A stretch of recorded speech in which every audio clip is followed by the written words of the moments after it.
Welcome to the Tipsy Theory podcast. My name is Adrian. And I'm Allysha. And we are so happy that you have decided to waste the next 20 minutes with us as we read off to you a bunch of interesting facts that you care absolutely little about. But it's going to be a lot of fun. You're going to learn a lot of things that you didn't previously. Well, actually, only 4 things that may or may not contribute to your life in some way, shape, or form. But hey, if you run out of interesting dinner conversation, then you'll be able to remember us. You're going to be like, hey, Adrian shared with me that really uninteresting fact, and I can use that to totally impress my girlfriend's redneck dad. So welcome to the segment, The More You Know. Welcome to The More You Know. So we go over 4 different topics on The More You Know. Our first topic is going to be a world fact, so a fact about our planet Earth, our lovely Mother Nature. Following up that is going to be an interesting physics fact, so something theoretical as Tipsy theory would describe, some interesting theories that will boggle your mind and send you into a spiral of self-examination and existentialism. Following that up is a history fact, right? Yeah, that's what comes next. So following that up is a history fact, and we're going to do anything from the beginning of time to, I would say, the 1980s, I feel like is fair. And then, this is my idea, but Adrian stole it from me, we're going to do Florida Man Fridays, even though every day in our life is a Friday, so it doesn't matter what day of the week it is. And that's where you go over the best Florida Man headline. And boy, do we have a good one for you today. Okay, so without further ado, let's jump into it. So Alicia's going to start us off with our The More You Know Earth fact. So take it away. So for Earth facts, I decided to do the animal kingdom instead. Okay. Because the animal kingdom is part of the Earth. And animals are more interesting. So on an average, how many humans do you think break their bones? Well, I would say a lot because I broke my arm whilst running, which I feel was an extraordinary feat. So it must not be that difficult. So I'm going to go with 1 in 3. I actually don't know the answer to that. But I know the answer to something better. Are you ready? I'm ready. So my fact of the day is around 50% of all orangutans fracture one bone of their body in their life. That is an interesting fact. Is it their boner? Because I don't know if you've ever been to a zoo, but they are always hard. No, actually. So orangutans break bones in their bodies because they fall out of trees. That's the fact. You'd think they'd be better at the whole thing, wouldn't you? You would think so, but apparently not. So, if you go to the zoo and there's an orangutan, you have a 50% chance of watching them break their bones. The more you know. All right, well, thank you for that lovely, interesting fact. If you ever find yourself needing to impress your lady at a zoo, you can just point at an animal and laugh because it most likely has a broken boner. That's probably not going to work. All right, well, that has been The More You Know About Earth. Moving on swiftly from that interesting segment, we're going to talk about physics. I did really well in high school physics, actually, in grade 11. I got it 95%. I did really well in chemistry. I didn't take chemistry. That shit was above my pay grade. But I always found physics to be extremely interesting in the applied mathematics. And as soon as you get into quantum physics and shit gets real. It did not prepare me for Star Trek, though, because most of that stuff was made up anyway. But here is my interesting physics fact. So how unique do you think you are? 15. Out of, is that a scale? Like, is that a measurement? Is that in metric or imperial? 15%. Like, how do you mean unique? Like, unique physically or unique mentally? Both. Physically, I would say 15%. Mentally, I would say you're 100% unique, no? Well, we couldn't blame you for thinking that. However, based on our current theoretical model of the universe, that may not necessarily be true. So, we know that the universe is infinitely expanding.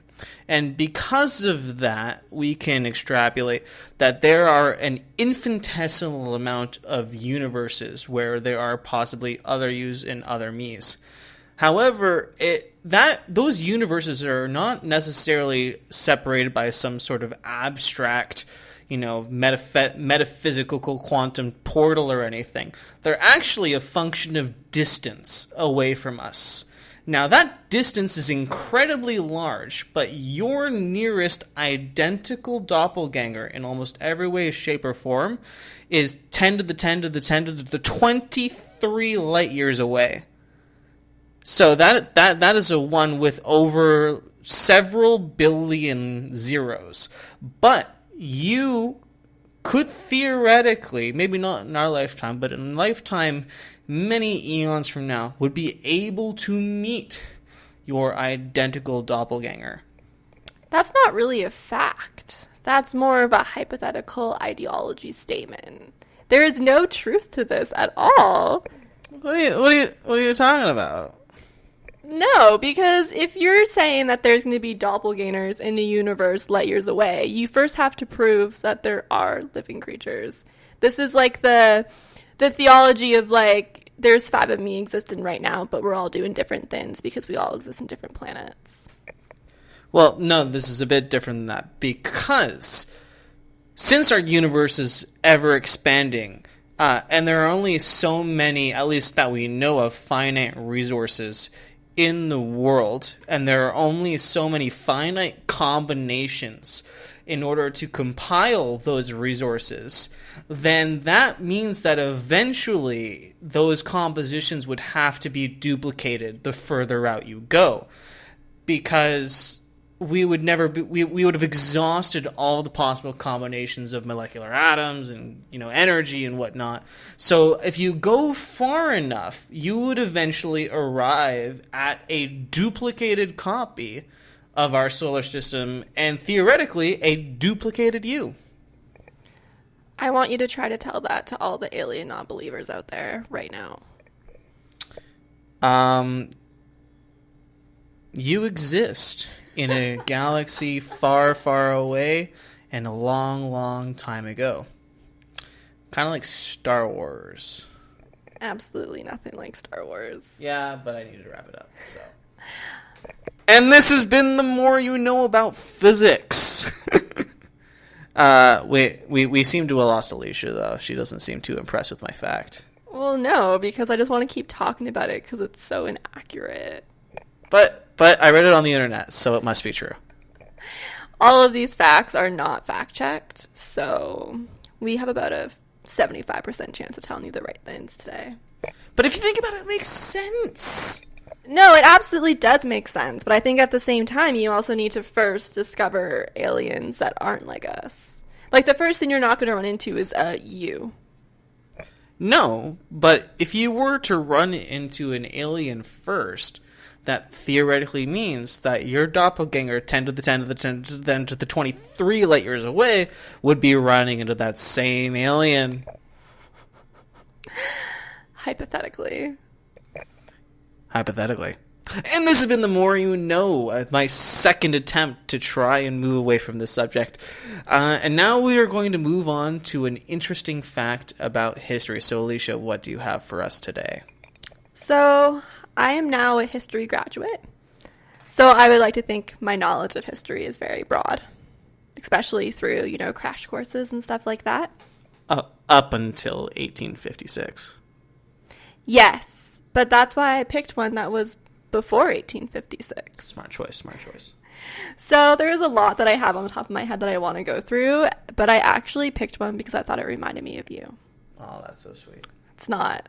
Oh. Are you ready? No. So if you were a king of all the land, okay, and you had all of these people underneath your commands, but there was like a fly problem, what would you do? So I have indispensable people dispensable people, dispensable resources, and there's flies. Before the 1800s. Okay. All right. Well, I'm trying to think of a logical answer to this, and I'm not coming up with one. So here's what I'm going to go with. I would barricade myself in the nude standing bodies of people, so the flies would be attracted to them because they'd be all like hot and sweaty and like the sun and stuff. Mm-hmm. So, and I would just like chill around like on my throne, fly free, because they're all like eating the peasants. This is exactly why I picked this fact. Are you ready? I'm ready. All right. So in ancient Egypt, so way before the 1800s, aliens. There was a fly problem, okay? And of course, the pharaohs didn't want to deal with that fly problem, so you don't want to know what they did. Is they forced their servants to cover themselves in honey so that the flies would be attracted to the servants and all the elite would be fly free. That's very, very close to your ideology, may I just say. Well, that proves it. I was a pharaoh in a former lifetime, and now I'm living in a 4th floor apartment in Toronto. How have the mighty have fallen? So you're saying that somewhere in the universe out there, there is a you that is smearing honey all over your peasants. And that is the life that I would like to be living. Talk about living it up. Talking about living it up, though, those Florida men. Yes, Florida Man. The Adventures of Florida Man. An endless source of entertainment from the FU state. The armpit of America. It doesn't get much better than this, folks. So I have a lovely Florida Man story for you. But to before we get into it, I'm going to ask you a question. Have you ever been pulled over? I personally have never been pulled over. I've been in a car when it has been pulled over, but it's never been me. Okay, well, I've only ever been pulled over once whilst driving. Didn't get a ticket. It was merely like a routine check on the highway. It was like a long weekend or something. Wait, isn't this when you were like swerving your car to music and somebody called for like a DUI on you? I will neither confirm nor deny that that was the situation. There was no alcohol involved. However, I was having a little bit of fun behind the wheel. But no dangerous driving charges, no DUIs. All is well that ends well. However, a man found himself being pulled over in Florida. He had never been pulled over before, but the irony of this situation is that the man being pulled over was in fact a police officer who became suspicious of the police officer who had pulled him over. As it turns out that the man with the red and blue lights on his Suburban was in fact a man who was posing as a police officer who thought he would be having a little bit of fun today. He was promptly arrested by the police officer which he had pulled over for impersonating an employee of the law. He was posted with $2,000 bail, and he claims that the reason he had his red and blue lights was so that he could make his way to work traffic free. Okay, but if you were going to make it to work traffic free and on time, wouldn't pulling somebody else over kind of defeat that purpose? Well, this is why he's Florida Man. What are the chances of that, though? Like, what are the chances of, like, how long did you do this before? Did it say at all? That information was not disclosed. But what happened was he pulled over. It was actually an undercover detective who was on an unmarked car, right? So that detective became suspicious because he started asking some typical police questions to the police officer, who obviously had never done this before. So, karma, what comes around goes around. And with that said, this has been The More You Know. Thank you for joining us. We appreciate that you've decided to spend this last 25 or so minutes with us. Join us next week as we go through more topics worthy of discussion. And this has been nowhere near 25 minutes, so just disregard that entirely. Again, none of these facts are fact check. Thank you for joining Tipsy Theory, and we'll talk to you next week. Cue the exit music.